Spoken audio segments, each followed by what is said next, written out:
6 días después, Jesús se llevó aparte a Pedro, a Jacobo y a su hermano Juan. Los llevó a un monte alto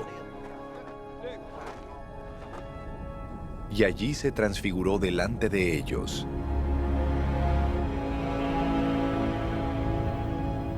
Su rostro resplandecía como el sol y sus vestidos se hicieron blancos como la luz.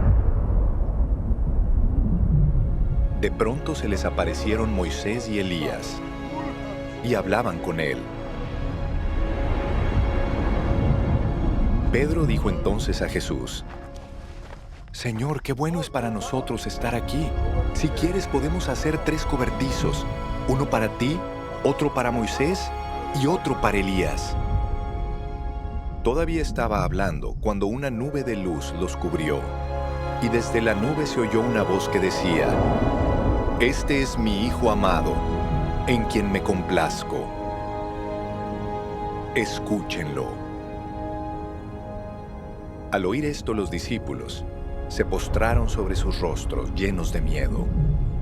Pero Jesús se acercó a ellos, los tocó y les dijo: Levántense, no tengan miedo. Y cuando ellos alzaron la vista, no vieron a nadie más que a Jesús.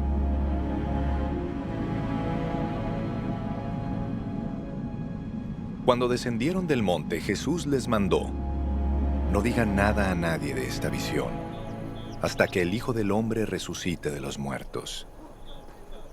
Entonces sus discípulos le preguntaron: ¿Por qué dicen los escribas que es necesario que Elías venga primero? Jesús les respondió: A decir verdad, Elías vendrá primero y restaurará todas las cosas. Pero yo les digo que Elías ya vino, y no lo reconocieron, sino que hicieron con él todo lo que quisieron. Así también el Hijo del Hombre padecerá a manos de ellos. Al escuchar esto, los discípulos comprendieron que les estaba hablando de Juan el Bautista.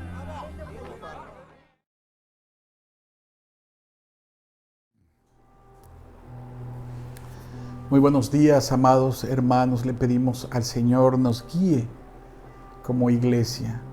Le pedimos al Señor perdón por nuestros pecados, por nuestras faltas. Y le damos gracias a Dios que el día de hoy amanecimos, tenemos aliento, el Señor nos ha cuidado.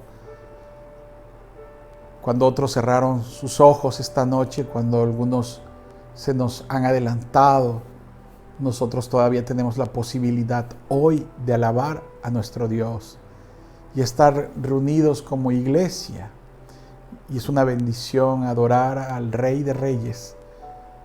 El día de hoy, hermanos, vamos a continuar el Evangelio de Mateo.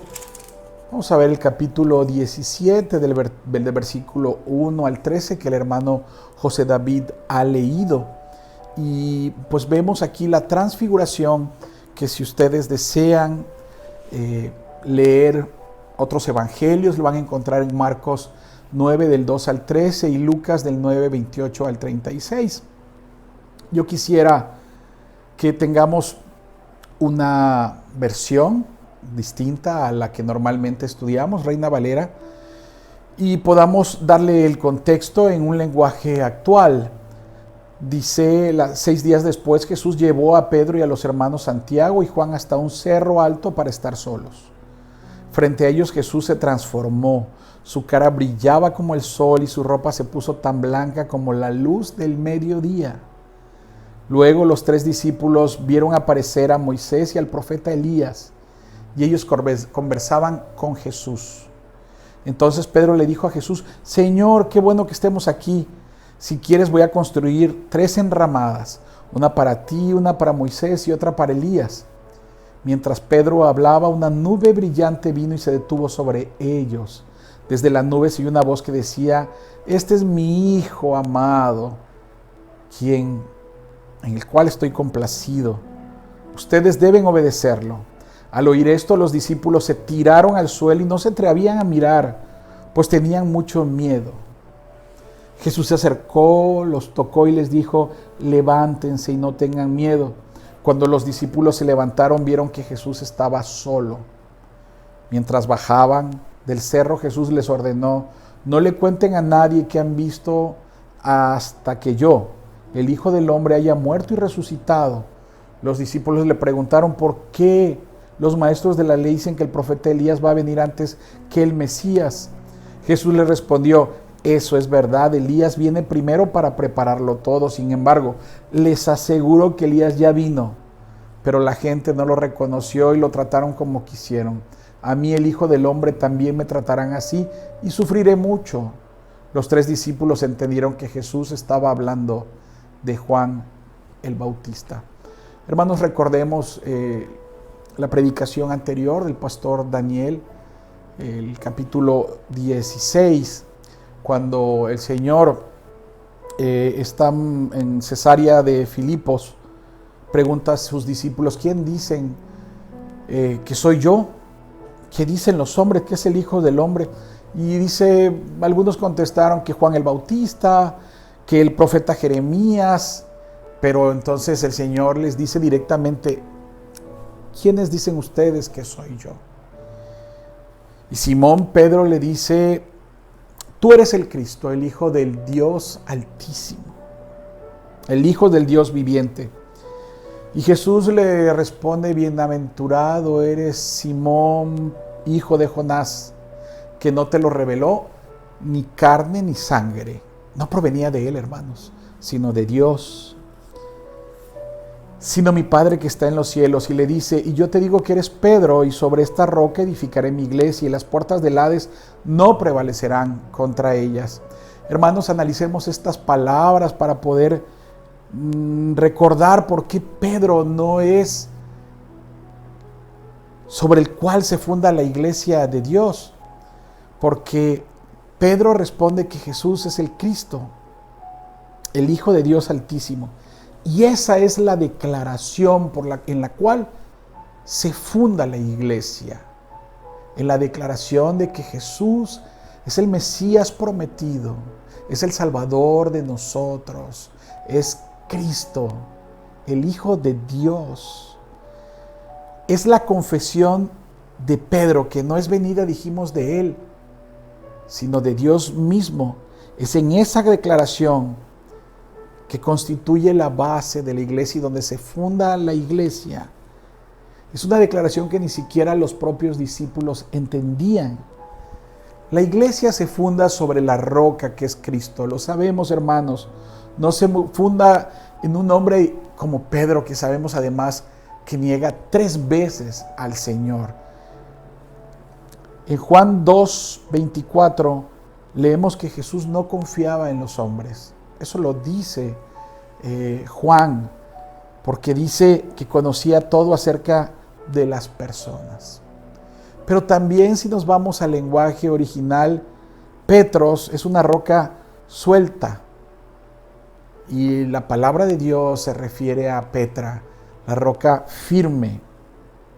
En el texto griego, hermanos, el sustantivo Pedro es Petros. El término roca, fundamento o base, es Petra. Nunca se utiliza en las Escrituras para referirse a una persona, a un sustantivo. Entonces sabemos que por eso no es que la persona de Pedro sea el fundamento de la iglesia, y mucho menos que haya sucesión apostólica. No, hermanos, la roca es Cristo. Pero el mismo Pedro acepta esto en sus epístolas. Escribe y acepta, porque refiere que la iglesia está fundada sobre una roca. ¿Y cuál es esa roca? Cristo, lo dice el propio Pedro. Si hubiera sido como lo entiende la iglesia de Roma, él no podría decir, tendría que haber dicho: yo soy esa piedra, ese fundamento. No, es la declaración que Cristo es Dios, y su iglesia además está constituida ¿por qué? Por piedras vivas. Pedro dice que Cristo es la piedra viva. Y en su epístola dice: rechazada por los seres humanos, pero escogida y preciosa ante Dios. Al acercarse a Él, también ustedes son como piedras vivas, con las cuales se está edificando una casa espiritual. De este modo llegan a ser un sacerdocio santo para ofrecer sacrificios espirituales que Dios acepta por medio de Jesucristo. Así dice la Escritura, miren que pongo en Sión una piedra principal, escogida y preciosa, y el que confíe en ella no será jamás defraudada. Para ustedes los creyentes esta piedra es preciosa, pero para los incrédulos la piedra que desecharon los constructores ha llegado a ser la piedra angular y también una piedra de tropiezo y una roca que hace caer. Hermanos, Pedro nos está diciendo, el fundamento, la base, es Cristo, es la roca donde todo se construye. Y también es la piedra de tropiezo para aquellos que no creen y que hace caer a los desobedientes. Pero nos dice además que nosotros somos linaje escogido, real sacerdocio, nación santa, pueblo que pertenece a Dios, para que proclamemos las obras maravillosas de aquel que nos ha llamado de las tinieblas a su luz admirables. Pero otro dato de la Escritura que nos dice que Pedro no es ese fundamento, es que nos dice que las puertas del Hades, de la muerte, no prevalecerán precisamente sobre ella, sobre la iglesia. Y es que Cristo resucita. Él toma, da su vida y la vuelve a tomar. El único que resucita es Cristo, no Pedro.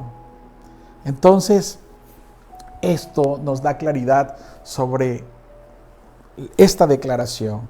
Después de esto, Jesús empieza a declarar a sus discípulos que es necesario padecer, que es necesario, que va a morir y que va a resucitar. Esto lo dice. Y Pedro le quiere reconvenir. Y le dice, no, Señor. Y Jesús le dice, apártate de mí, Satanás. Pedro quiere que esto no acontezca. Pedro quiere un reinado sin el sufrimiento de Jesús, sin la cruz, una victoria sin sacrificio. Como el día de hoy, hermanos, muchos de los que nos decimos cristianos queremos ser discípulos de Cristo sin tomar nuestra cruz y seguirlo. Queremos la puerta ancha para entrar. No queremos obedecer al Señor en su señorío. Queremos, lo hemos dicho y lo hemos repetido, a un Cristo que salva, pero no lo queremos como nuestro Señor. Y queremos ser cristianos sin sacrificar lo que el Señor ha dicho de tomar nuestra cruz y seguirlo. Porque Cristo no quiere un discípulo a medias, quiere un discípulo que esté con Él. Hermanos, ¿qué estás haciendo hoy en tu vida? ¿Te gusta esta vida que tienes? ¿Te gustan los placeres del mundo? ¿Te gusta vivir en el mundo? Quiero decirte algo. Estamos perdiendo nuestra alma si estamos viviendo así. No lo digo yo, lo dice el Señor Jesucristo. Dice que cuando llegue el día del juicio final, cuando tengamos que enfrentar la posibilidad de un infierno desastroso, cuando veamos cerca el sufrimiento, ¿qué podemos dar a cambio? El que quiera salvar su vida la perderá. Termina el capítulo 16 diciendo, de cierto os digo que hay algunos de los que están aquí que no gustarán la muerte hasta que hayan visto al Hijo del Hombre viniendo en su reino. Hermanos, aquí vemos o analizaremos un aspecto especial. El Señor en el capítulo 17 nos dice que tenía que estar con sus discípulos. Pedro reveló que Jesús era el Mesías. El Señor comienza sobre el propósito de establecer precisamente un cuerpo para Dios, que somos nosotros, un pueblo para Él, como fue el pueblo de Israel, y ahora nosotros también somos injertados. Y dijo cómo iba a ser la manera de que esto ocurriera. Y era a través de su sacrificio, a través de su muerte y de su resurrección. Le esperaba un camino doloroso, un vía crucis, un camino, una vía hacia la cruz. Esa era la manera que se iba a hacer. Así iba a edificar su iglesia, a través de su propio sufrimiento. Así iba a calmar la ira de Dios. Él iba a vencer al pecado a través de ello. Cuando Pedro le dice que no padeciera, habla las palabras de Satanás. Pero Jesús nos enseña y le enseña a él que debemos morir al mundo, al yo, a negarse a uno mismo. Dijimos, para ser discípulos hay que padecer, hay que tomar la cruz y seguir, hay que estar dispuestos a sufrir. Seremos escarnecidos, seremos burlados, tendremos que dejar a un lado lo que le causa placer al cuerpo.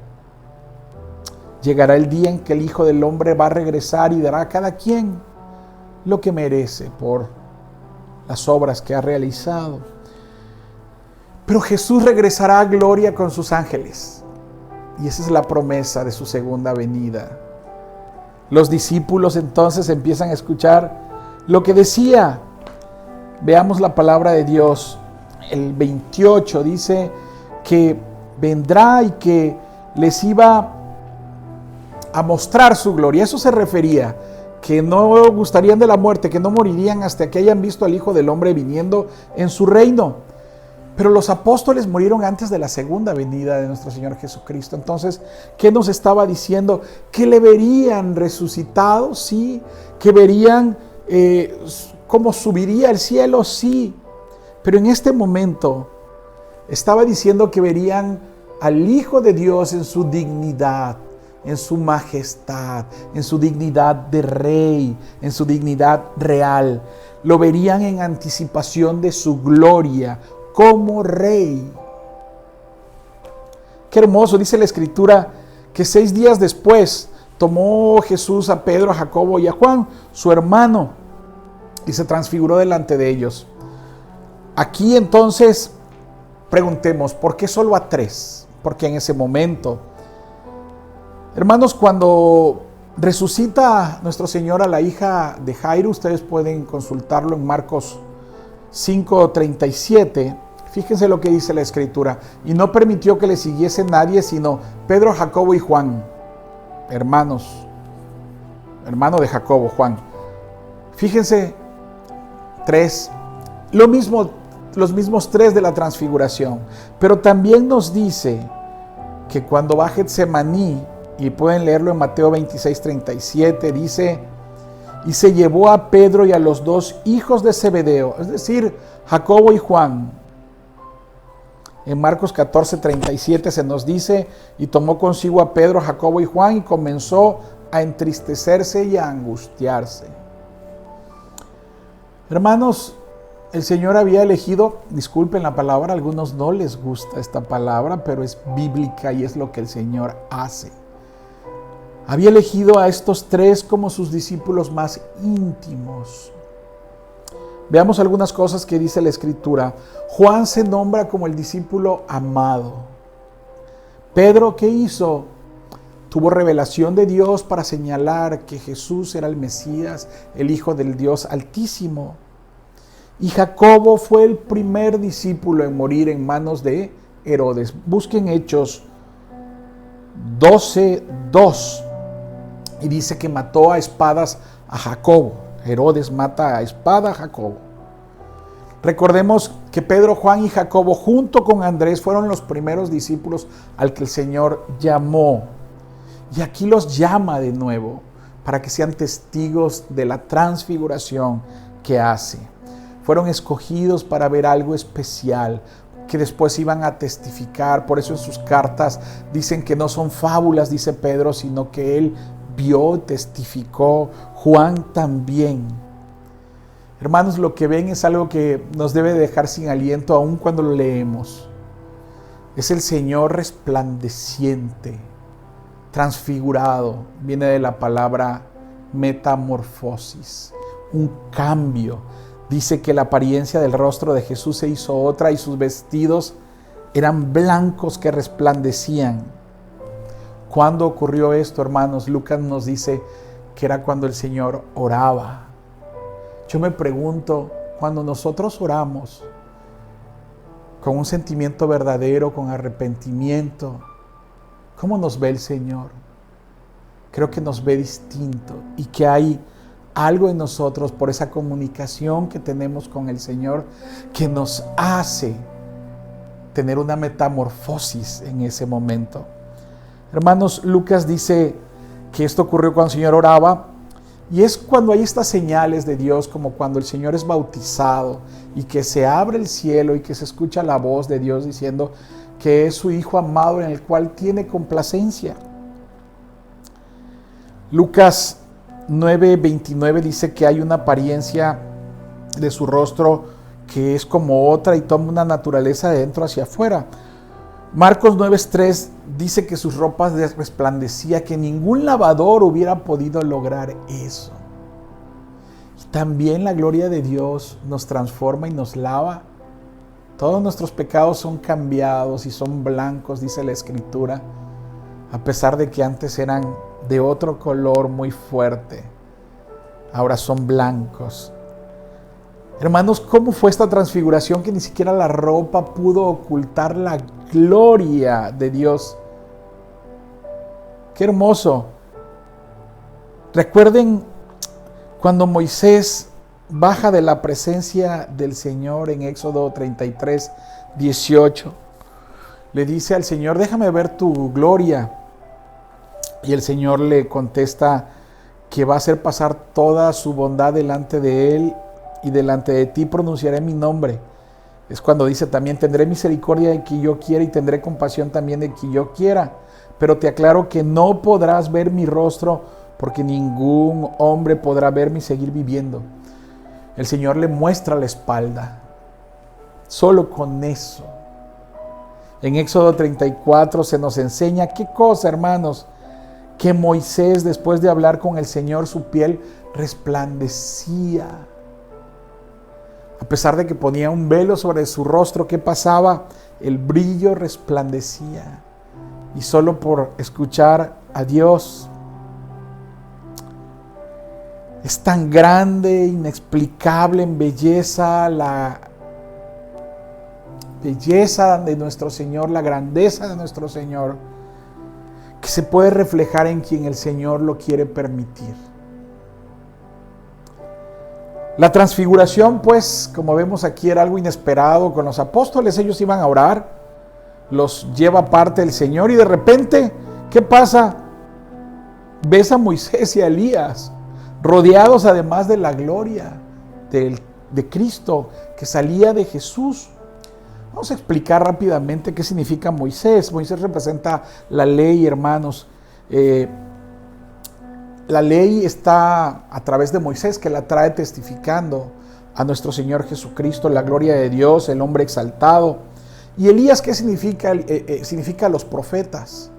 Todo lo que se había hablado del Mesías prometido, del Redentor del mundo, a través de los profetas, estaba aquí testificado por Elías.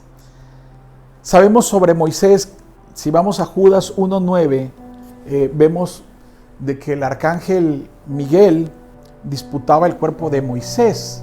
Y aquí está Moisés de nuevo. Entonces, quien ganó la batalla entre Miguel y Satanás, pues fue Miguel. Dice que cuando el arcángel contendía con el diablo, disputando con él el cuerpo de Moisés, no se atrevió a proferir juicio de maldición contra él, sino que dijo el Señor, te reprenda. Entonces, también vemos la vida después de la muerte, ¿no? Es otra de las cosas. Un cuerpo glorificado.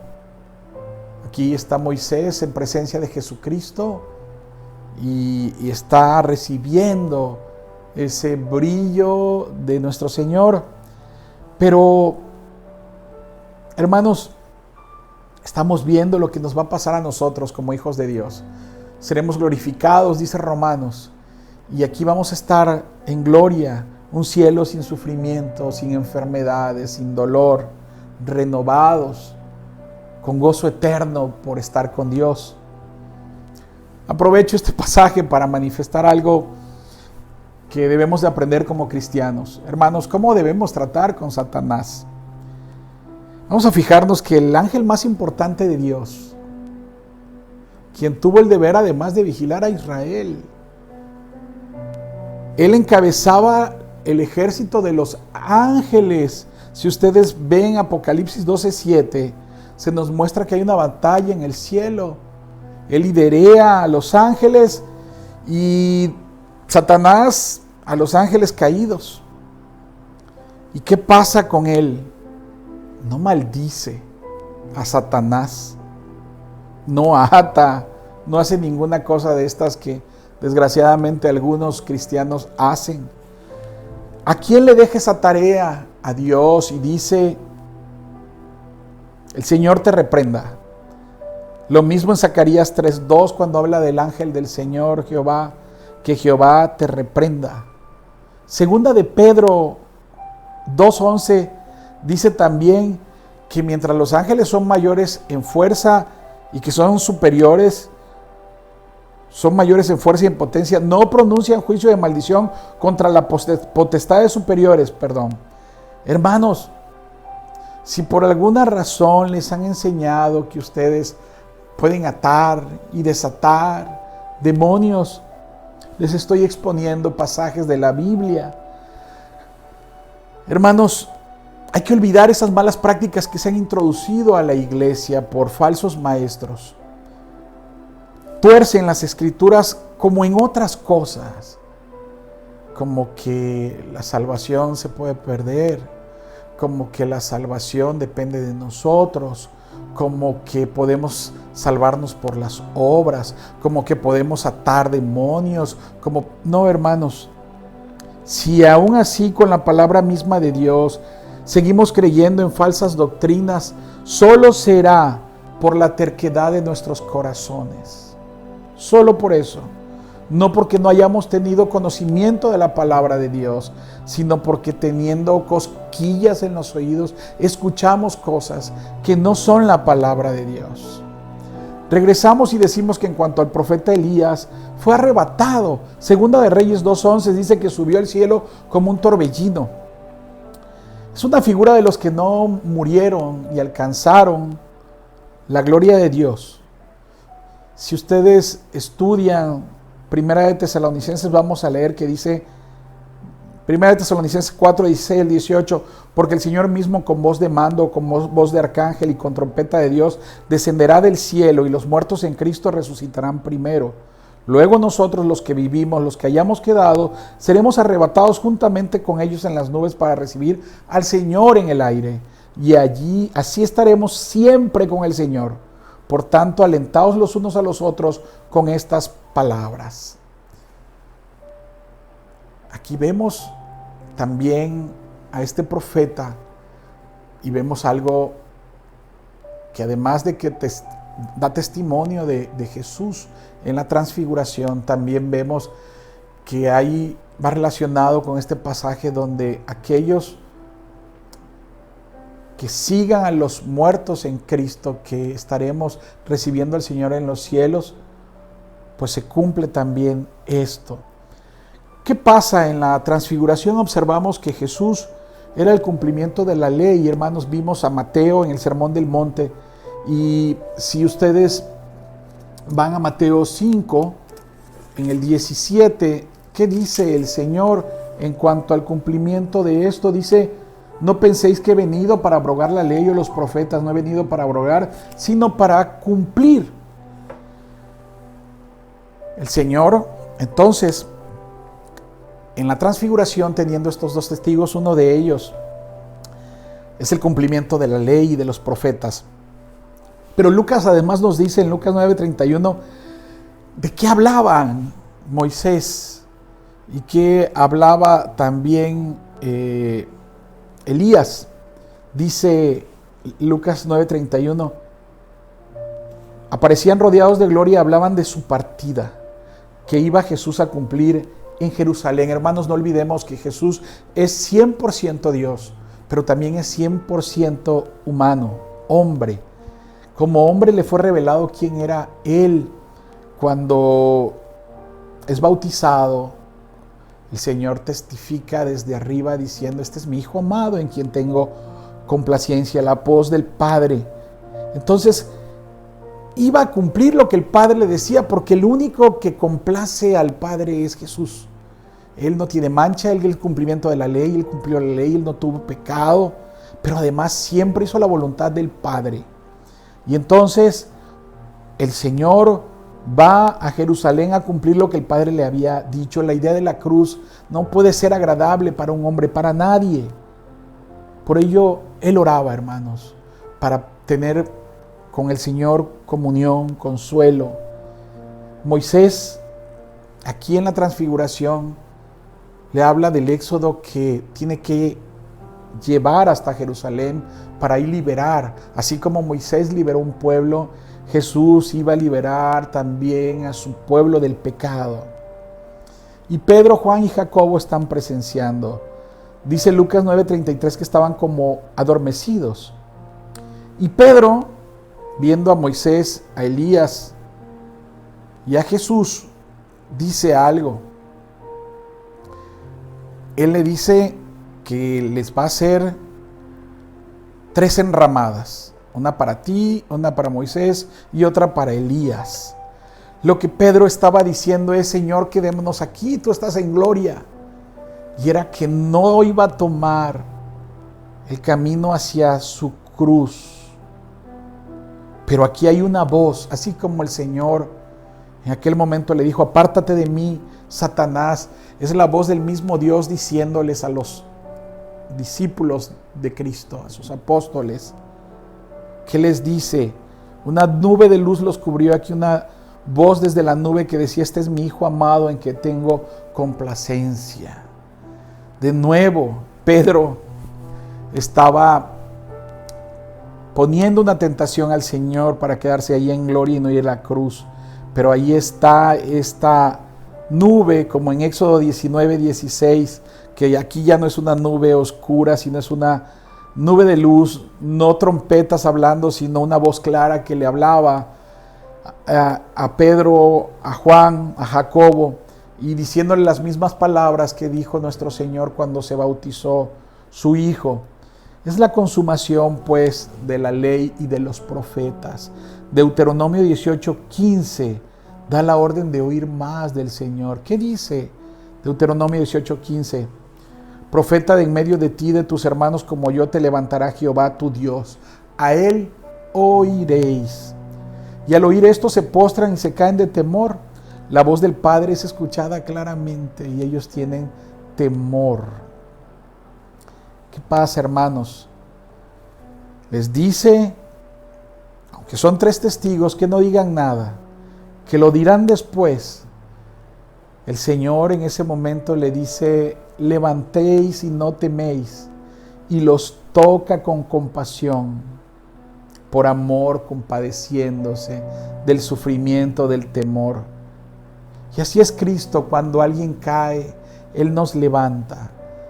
Dice que Él perfeccionará esa obra. El Señor siempre estará sosteniéndonos de su mano a los que somos sus hijos. Estaba Jesús compadeciéndose. Y en ese momento, ¿qué pasa? Dice la Escritura que alzan los ojos de nuevo y solo ven a Jesús. Ya no ven la nube, ya no ven a Moisés, ya no ven a Elías, solo ven a Jesús, porque solo Jesús basta. Solo Jesús basta. De nuevo, otra vez, el Señor baja. Y cuando baja, deja esa gloria reflejada y salida de Él. Y va como hombre a cumplir su propósito. Era necesario que entendieran esto para que se testificara que todo lo que había dicho era verdad y que nos espera la resurrección y la gloria, porque así lo ha dicho el Señor. Vemos a Cristo en su dignidad real. Sabemos que la muerte entonces es algo pasajero, porque tenemos morada en el cielo, porque tenemos una vida eterna al lado de aquel que nos amó primero, y seremos glorificados como Moisés y Elías. En la transfiguración que estudiamos hay una revelación, está la anticipación de la gloria venidera. También entendemos que era necesario que el Señor padeciera, que sufriera, que muriera y resucitase, porque Él tiene poder sobre la muerte, y para Él toda la honra y la gloria. Y entonces Jesús está dispuesto a ir a Jerusalén para sufrir, para ser flagelado, para ser coronado de espinas, para morir. Va a haber dolor en Él. Baja del monte y dice que no le digan a nadie. Y después de esto, el Señor ahora tiene que resolver algo que está en la mente de sus discípulos. Preguntan sobre Elías. ¿Qué pasa con Elías? Preguntan. ¿Por qué dicen los escribas que es necesario que Elías venga primero? Y le dijo que viene primero y restaurar todas las cosas, mas os digo que Elías ya vino y no le conocieron. ¿Qué pasa aquí? Elías había llegado a través del espíritu de Elías en Juan el Bautista. ¿Quién era Elías? El profeta que decía la lluvia que parara, que le cortó la cabeza a 400 profetas de Baal. Era alguien que esperaba en los escribas que iba a poner orden, que iba a restaurar a Israel a través de un liderazgo, a través de la fuerza, a través de medios políticos. Es decir, los escribas interpretaban a otros Elías. Pero si ustedes ven en Malaquías 3:1, ellos esperaban un gran guerrero. Pero ¿qué dice Jesús? Que ya vino. Y era Juan el Bautista, la voz que clama en el desierto. Aquel que trae un nuevo camino, que trae convicción de arrepentimiento al hombre, que le dice, si van a Isaías 40, que si reconocían las profecías, hablaban de él. Vamos a Lucas 1:13-17. El ángel dijo a Zacarías, no temas. Recordemos que Zacarías no podía tener hijos con su esposa Elizabeth. Y el ángel le dice que tendría un hijo y que iba a ir delante de él con el espíritu y el poder de Elías. Lo que Malaquías había anunciado es que se iba a cumplir, que iba a haber el cumplimiento de este ministerio con el poder de Elías. Malaquías 3, he aquí yo envío mi mensajero, el cual preparará el camino delante de mí, vendrá súbitamente a su templo el Señor, a quien vosotros buscáis. Y el ángel del pacto, a quien deseáis vosotros, he aquí viene, ha dicho Jehová de los ejércitos. Hermanos, el Elías que vendría no era Elías en carne y hueso, sino el espíritu de Elías en Juan el Bautista. Y venía a preparar un camino para que hubieran corazones dispuestos en arrepentimiento. Era el restaurador. Mateo 3:1, ¿qué nos dice? Arrepentíos. Se estaba preparando el camino para el pueblo que iba a recibir por arrepentimiento, por fe. Lucas 3:7, ¿qué nos dice? Que hagamos frutos dignos de arrepentimiento, porque el árbol que no echa fruto se corta y se echa al fuego. Hermanos, arrepentirnos, no hacerlo más. Ese es el mensaje. Mientes, no lo hagas más. Eres iracundo, no lo hagas más. Hay injusticia, no la tengas más. Hay desamor, ama. Dice el que roba, que no robe más. El que divide, no divida más. Somos llamados a ser mansos, pacíficos, obedientes. Pablo fue cegado por una luz. Esta luz que está en la transfiguración opera en nosotros, en los pecadores. Hoy el Señor se ha revelado en gloria. Dios está dando su gloria para ti. Es el mismo Jesús que le tiende la mano a sus discípulos, que te la tiende a ti, que te dice, no temas. Sígueme, ven a este camino de expiación, ve mi sacrificio por ti, ve mi amor por ti, ve lo que he hecho por ti, lo que he dispuesto para tu salvación. Dios ha hecho todo, hermano. Dios ha hecho todo, ha dispuesto todo. Él es el autor de esa salvación tan grande. Por ello debemos alabarlo, entregarnos a Él, vivir en Él. Haz a un lado lo que te estorba para seguir sus pasos. Haz a un lado lo que ofende a Dios. Transforma tu vida siendo obediente. Arrepiéntete. como decía Juan el Bautista. Toma tu cruz, no hagas enramadas, no hagas como Pedro, enramadas para que nos quedemos allí. No evitemos la cruz, no tomemos el camino ancho que lleva a la perdición. Tomemos nuestra cruz, sigamos a Jesús en obediencia y sobre todo amemos a nuestros hermanos y a aquel Dios que nos ha amado primero. Demos gracias a Dios por su palabra.